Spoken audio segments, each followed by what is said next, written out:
ओम शांति। आज 16 सितंबर 2022 के बाबा के अनमोल मधुर महावाक्य सुनेंगे।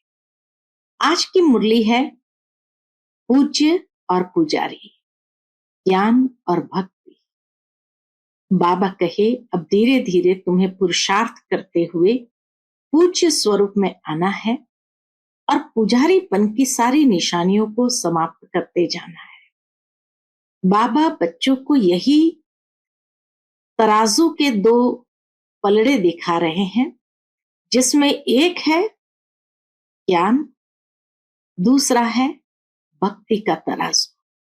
बाबा कहे इस समय ज्ञान का तराजू थोड़ा हल्का है और भक्ति का तराजू भारी है, लेकिन धीरे धीरे जैसे जैसे ज्ञान को ग्रहण करते जाएंगे तो बाबा कहे तुम्हारा ज्ञान का तराजू भारी होता जाएगा, ज्ञान की परिपक्वता आती जाएंगी और भक्ति का तराजू हल्का हो जाएगा। फिर सतयुग के अंदर सिर्फ ज्ञान की प्रालब्ध रहेगी। तो इसीलिए बाबा कहे ये ज्ञान के तराजू को भारी करते जाना है। सुनते हैं बाबा के मधुर महावाक्य। ओम शांति। मीठे बच्चे, यह पूज्य और पुजारी, ज्ञान और भक्ति का वंडरफुल खेल है। तुम्हें अब फिर से सतो प्रधान पूज्य बनना है। पतित पने की निशानी भी समाप्त करनी है। आज की मुरली से प्रश्न है, बाप जब आते हैं तो कौन सा एक तराजू बच्चों को दिखाते हैं? उत्तर है ज्ञान और भक्ति का तराजू, जिसमें एक पुर यानी एक पलड़ा है ज्ञान का, दूसरा है भक्ति का। अभी ज्ञान का पुर हल्का है, भक्ति का भारी है। धीरे धीरे ज्ञान का पुर भारी होता जाएगा। फिर सतयुग में केवल एक ही पुर रहेगा, सतयुग में और कोई पुर नहीं रहेगा। बाबा कहे फिर सतयुग में केवल एक ही पुर होगा, वहां इस तराजू की दरकार ही नहीं है। ओम शांति। रूहानी बाप मीठे मीठे रूहानी बच्चों को ज्ञान और भक्ति का राज समझा रहे हैं। यह तो अभी बच्चे जानते हैं कि बरोबर बाप आए हुए हैं और हमको फिर से पूज्य देवी देवता बना रहे हैं। जो आसुरी संप्रदाय बन गए हैं वह अब फिर से दैवी संप्रदाय बन रहे हैं, अर्थात अब भक्ति का चक्र पूरा हो गया। यह भी अब मालूम हुआ है कि भक्ति कब से शुरू हुई है, रावण राज्य कब से शुरू हुआ है, कब पूरा होता है, फिर राम राज्य कब से शुरू होता है। तुम बच्चों की बुद्धि में वर्ल्ड की हिस्ट्री ज्योग्राफी है, बरोबर 4 युग है। अभी संगम युग का चक्र व ड्रामा चल रहा है। यह हम सब बच्चों की बुद्धि में बैठा। किसकी बुद्धि में बैठा? हम प्रजापिता ब्रह्मा मुख वंशावली ब्राह्मणों की बुद्धि में बैठा। इसका नाम तो कहेंगे ना, सिवाय ब्राह्मणों के और कोई नाम नहीं निकाल सकते। ये खेल ही ऐसा बना हुआ है।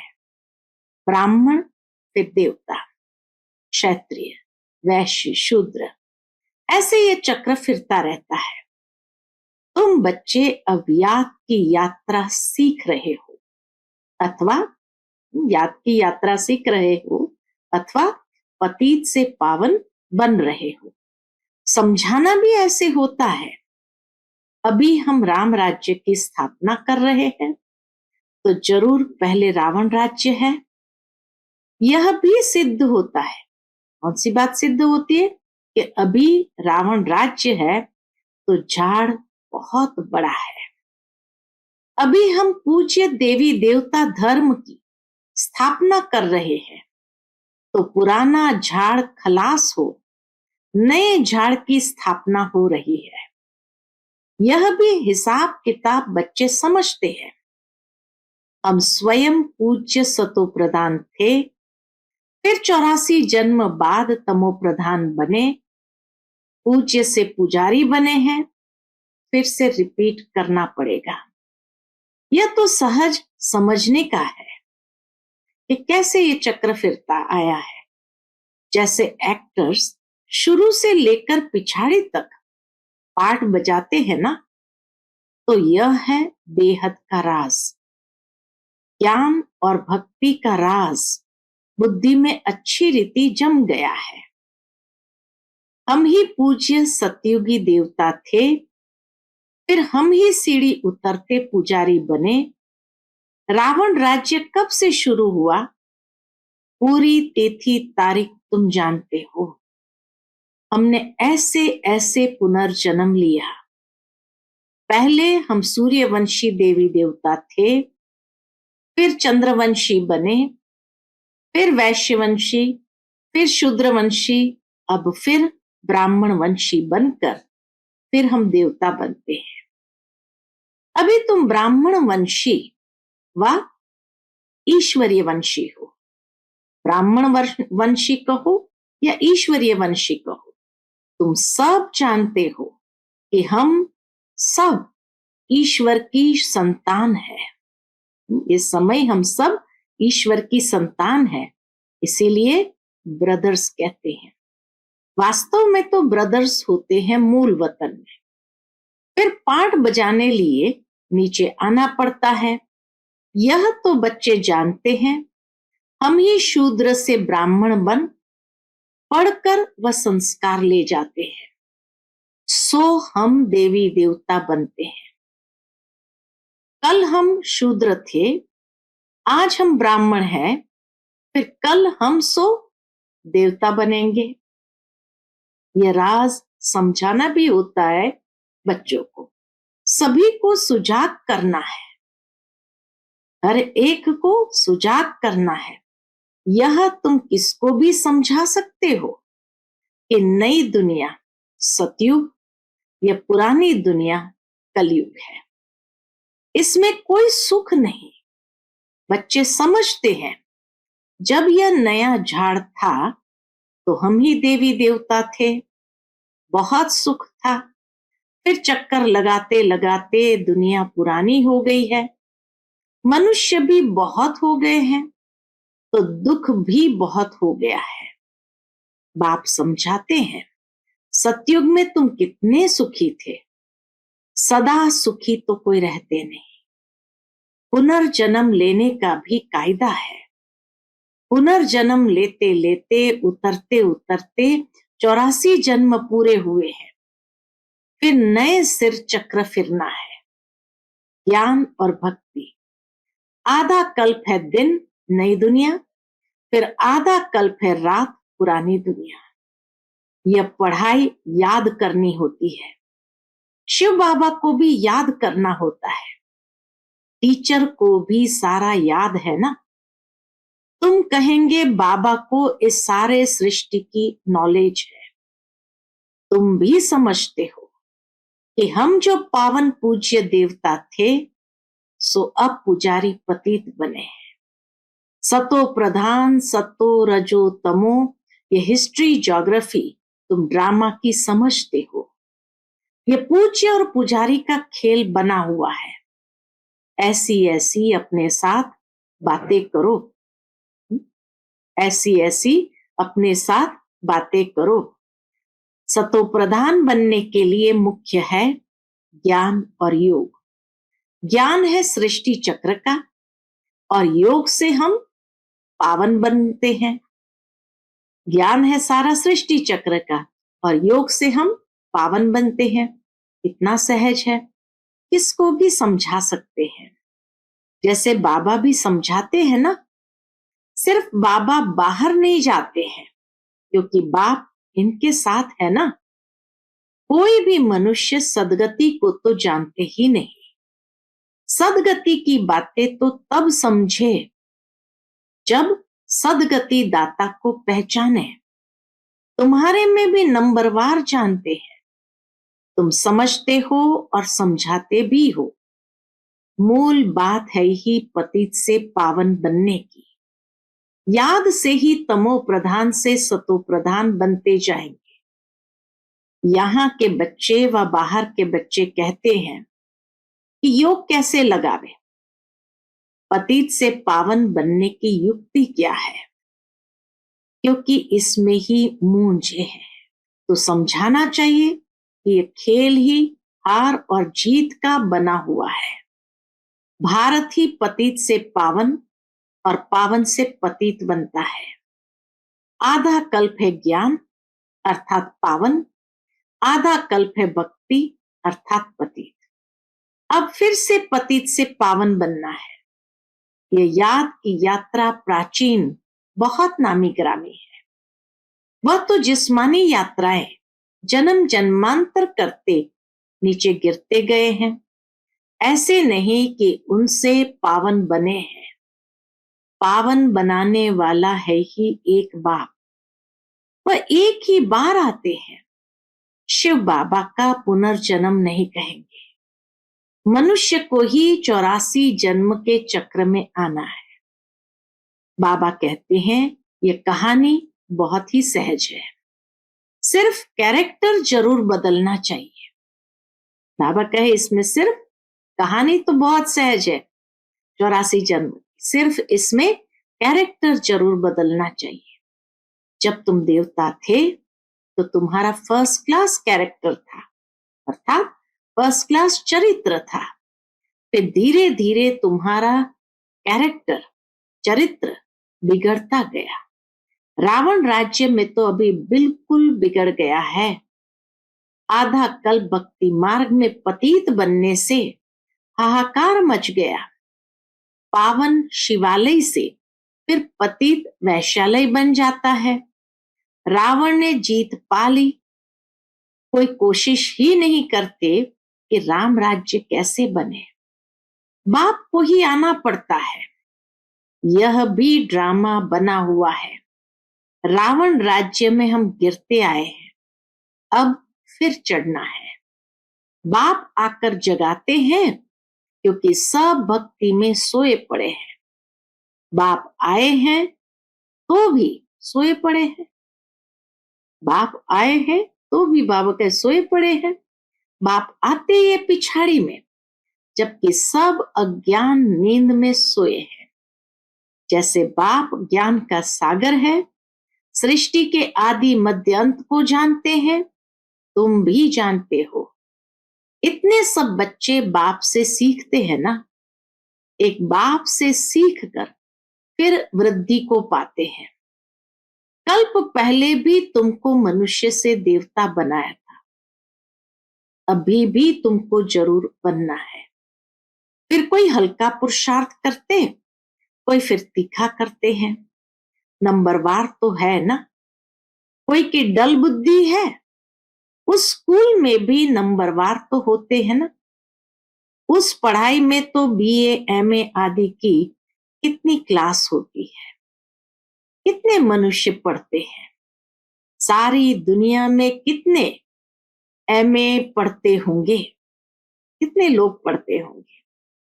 जो भी भारतवासी है कितने समय से पढ़ते हैं। कोई टीचर बनते, कोई क्या बनते, आजीविका करते रहते हैं। अच्छा मर गया, फिर नए सिर से जन्म ले पढ़ना पड़े। वहां सतयुग में एमए आदि की पढ़ाई नहीं है। वहां इस दुनिया की पढ़ाई से जैसे छूट जाते हैं। यह ड्रामा में अभी की नूंद है जो पढ़ते हैं, फिर कल्प बाद पढ़ेंगे। वहां यह किताब आदि कुछ भी नहीं होती। जो भक्ति मार्ग में होता है वह ज्ञान मार्ग में नहीं होता। भक्ति मार्ग में वो पढ़ाते आए हैं जो पास्ट हुआ, हिस्ट्री पढ़ाते हैं। बाप ने बताया है कब से राम राज्य, कब से रावण राज्य होता है, फिर हम कैसे नीचे उतरते गए। तुम्हारी बुद्धि में यह सब राज अच्छी तरह बैठ गया है। तुम्हें अब पुरुषार्थ करना है ऊंचते ऊंच बनने का, परंतु राजाई में सब एक जैसे बन नहीं सकते। कोई तो अच्छी रीति पुरुषार्थ करते हैं, पावन बनने के लिए दैवी गुण धारण करते हैं। तुम्हारा ईश्वरीय रजिस्टर भी है। अपनी जांच करनी है कि हमारे में कोई अवगुण तो नहीं है। गाते हैं हम निर्गुण हारे में कोई गुण नहीं। सब समझते हैं हमारे में अवगुण है। जब हमारे में सब गुण थे तो हम क्या थे? सर्वगुण संपन्न, 16 कला संपूर्ण थे। उन्हों का राज्य था, चित्र भी है। वहां ये मंदिर आदि नहीं होंगे, वहां भक्ति मार्ग का चिन्ह भी नहीं होगा। भक्ति मार्ग में फिर ज्ञान का रिंचक मात्र चिन्ह नहीं है। यह भी तुम नंबरवार जानते हो। जो अच्छी रीति पढ़कर धारण करते हैं तो क्वालिफिकेशन भी आती रहती है। दिल में आता है कि बाप जिससे हम विश्व की बादशाही लेते हैं उनका कितना मददगार बनना चाहिए। हम है ईश्वरीय संतान। बाप आए ही है सबको सुखदाई बनाने, कभी कोई को दुख नहीं देते। बच्चों को इतना ऊंच बनना है। बाबा बार बार समझाते हैं, अपने पास नोट रखो, इसको दुख तो नहीं दिया। बाप सबको सुख देते हैं, हम भी सुख देवे। ये जीवन ही बाबा की सर्विस में लगाई है ना। बहुत मीठा बनने की कोशिश करनी है। कोई उल्टा सुल्टा बोले भी तो भी तुम शांत कर दो, सबको सुख दो। सबको सुख का रास्ता बताना है तो शांति धाम सुख धाम के मालिक बने। सुखदाई बनना है क्योंकि बाप सदा सुखदाता है ना। सबके दुख दूर कर लेते हैं। बुद्धि में आता है हम बहुत सुख देने वाले थे। हम जब सुख में थे तो विकार का नाम निशान नहीं था। काम कटारी नहीं चलाते थे। सतयुग में कोई दुखी नहीं बनाते। बाप फिर भी बच्चों को कहते हैं अपने को आत्मा समझो। आत्मा को ही पावन बनना है। आत्मा में कोई पतित पने की निशानी न रहे। दिन प्रतिदिन तुम उन्नति को पाते रहेंगे। नंबरवार पुरुषार्थ अनुसार राजाएं पाई थी, वही फिर पाने का पुरुषार्थ कर रहे हो। देखते रहते हो कि कौन कौन कितना पुरुषार्थ करते हैं, कितने को हम सुख देते हैं। आज बाबा बार बार ये रियलाइज कराते हैं कि कितने को हम सुख देते हैं। बच्चे जानते हैं इस सतयुग में हम कोई को दुख नहीं देंगे। कम पुरुषार्थ करेंगे तो सजाएं खाकर कम पद पाएंगे। बेइज्जती होती है ना। कोई बच्चे तो बहुत सर्विस करते हैं, म्यूजियम प्रदर्शनी में कितनी मेहनत करते हैं। यह प्रदर्शनियां म्यूजियम आदि भी वृद्धि को पाएंगे। तराजू में यह ज्ञान का तरफ भारी होता जाएगा। एक तरफ है ज्ञान, दूसरी तरफ है भक्ति। इस समय भक्ति का पूर्व पलड़ा बहुत भारी है, एकदम नीचे पट पड़ जाता है। बहुत वजन भारी होकर एकदम तले में चले जाएंगे। बाबा कहे बहुत वजन भारी होकर एकदम तले में चले जाएंगे। उसमें जैसे 10 शेर और उसमें ज्ञान का एक पांव पड़ा है। भक्ति का पलड़ा कितना भारी है। बाबा कहे उसमें जैसे 10 शेर, पहले शेर और उसकी गिनती होती थी ना, तो 10 शेर और उसमें ज्ञान का एक पांव पड़ा है। फिर ज्ञान का एक तरफ भारी हो जाएगा। सतयुग में फिर एक ही पुर होता है, फिर कलयुग में भी एक ही पुर होता है। भक्ति का ही पुर चलता है। संगम पर 2 पुर हो जाते हैं।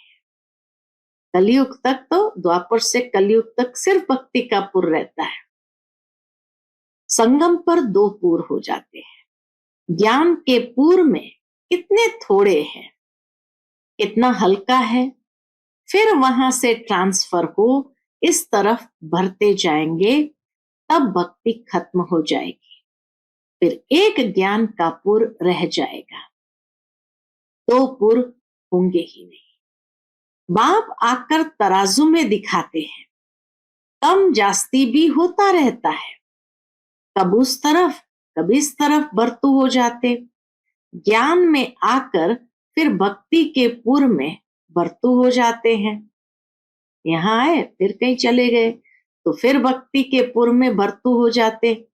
जो पक्के हैं वह तो जानते हैं, स्थापना जरूर होनी है। जब हमारा राज्य होगा तब हम ही होंगे, फिर मूल वतन का पुर जास्ती हो जाएगा। वहां बहुत आत्माएं रहेगी तो वह पुर यानी पलड़ा जास्ती हो जाएगा। फिर आधा कल्प बाद द्वापर से आते रहेंगे। इस रीति सृष्टि का चक्र फिरता रहता है। जब पतित है तब तराजू की दरकार ही नहीं। तराजू की दरकार ही तब होती जब बाप आते हैं। बाप तराजू ले आते हैं। झाड़ का ज्ञान भी तुम्हारी बुद्धि में है। पहले कितना छोटा झाड़ फिर वृद्धि को पाता रहता है। सब पत्ते सूख कर खत्म हो जाते, फिर रिपीट होता। पानी मिलने से फिर छोटे छोटे पत्ते वृद्धि को पाते हैं, फल देते हैं। हर वर्ष झाड़ खाली होगा, सब कुछ नया होगा। अभी देवी देवता धर्म वाला एक भी नहीं है जरूर, उन्हों का राज्य था, परंतु कब ये भूल गए हैं। तुम ब्राह्मणों का कुल भी दिन प्रतिदिन वृद्धि को पाता जाता है। तो ऐसे ऐसे इस ज्ञान को मंथन करके धारण करते रहो और समझाते रहो। अच्छा, मीठे मीठे सिकिलते बच्चों प्रति माता पिता बाप दादा का याद प्यार और गुड मॉर्निंग। रूहानी बाप की रूहानी बच्चों को नमस्ते। हम सब रूहानी बच्चों की रूहानी माता पिता बाप दादा को याद प्यार, गुड मॉर्निंग और नमस्ते। नमस्ते, शुक्रिया बाबा, शुक्रिया। आज की मुरली से धारणा के लिए मुख्य सार।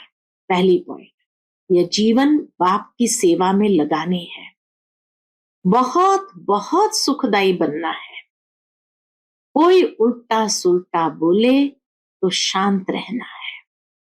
बाप समान सबके दुख दूर करने हैं। दूसरी पॉइंट, अपने रजिस्टर की जांच करनी है। दैवी गुण धारण कर चरित्रवान बनना है, अवगुण निकाल देने हैं। आज का बाप दादा का मधुर वरदान हम बच्चों के प्रति है। स्वदर्शन चक्र के टाइटल की स्मृति द्वारा परदर्शन मुक्त बनने वाले माया जीत भव। स्वदर्शन चक्र के टाइटल की स्मृति द्वारा परदर्शन मुक्त बनने वाले माया जीत भव। संगम युग पर स्वयं बाप बच्चों को भिन्न भिन्न टाइटल्स देते हैं। उन्हीं टाइटल्स को स्मृति में रखो तो श्रेष्ठ स्थिति में सहज ही स्थित हो जाएंगे। सिर्फ बुद्धि से वर्णन नहीं करो, लेकिन सीट पर सेट हो जाओ। जैसा टाइटल वैसी स्थिति हो। यदि स्वदर्शन चक्रधारी का टाइटल स्मृति में रहे तो परदर्शन चल नहीं सकता। स्वदर्शन चक्रधारी अर्थात माया जीत। माया उसके आगे आने की हिम्मत भी नहीं रख सकती। स्वदर्शन चक्र के आगे कोई भी ठहर नहीं सकता। आज का स्लोगन है, वानप्रस्थ स्थिति का अनुभव करो और कराओ तो बचपन के खेल समाप्त हो जाएंगे। वानप्रस्थ स्थिति का अनुभव करो और कराओ तो बचपन के खेल समाप्त हो जाएंगे। अच्छा, ओम शांति।